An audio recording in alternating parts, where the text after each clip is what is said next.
Tabarĩra ĩno ĩrĩa ĩikarĩire mũgũnda wa ĩka 15,000 ĩrĩkanĩte gũkorwo ĩrĩ na ũhoti wa gũkuua rita 800,000 cia maĩ, rita 16,000 arĩ cio irĩrutagwo o mũthenya, rita 8,000 iheagwo mũingĩ na rita 7,000 ihũthĩkage ũrĩmi-inĩ.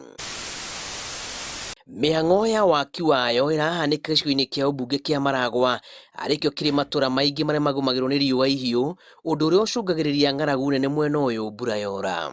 Rĩu nĩ tũrakena mũno tondũ maĩ macio moka nĩ megũtũteithia na nĩ megũtũteithia tũkĩnyua na tũkĩmahũthĩra na maũndũ marĩa mangĩ ma essential ma kũrĩa mũciĩ-inĩ. Thirikari nene kũhĩtũkĩra ministry ya maĩ nĩ yambĩrĩirie tabarĩra ĩno ya mũigana wa ciringi mirioni 900 mwena wa Gathera Ngĩnda. Mĩhang'o ya waki ũyũ ũkĩnyabarwo nĩ kambuni ya ũtambia wa maĩ Murang'a ya Ndemu. Kuona bata wa Ndemu ya Ndaka-inĩ nĩ ũrabatikana nĩ andũ aingĩ na makĩria mũciĩ mũnene wa Nairobi. Ndemu ĩno ĩroka kũhũra njeki wagi wa maĩ matũũra-inĩ ma Murang'a na makĩria mwena wa Maragua kũrĩa kũrĩ rũgano rwa wagi wa maĩ.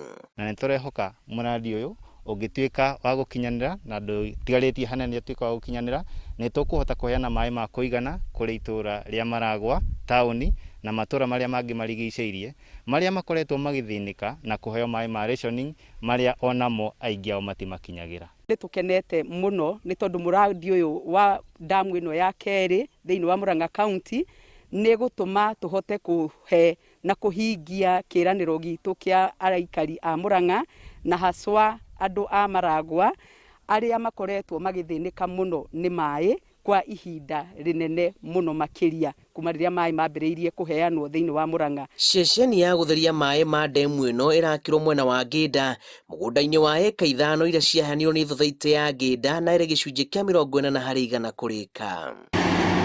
Kũinĩkĩrĩra kwa waki wa Ndemu ĩno gũtanyĩtwo kũhe ũthiũ mwerũ matũũra ma Maragua na makĩria kũrĩa ũrĩmi wahotomire kumana na wagi wa maĩ.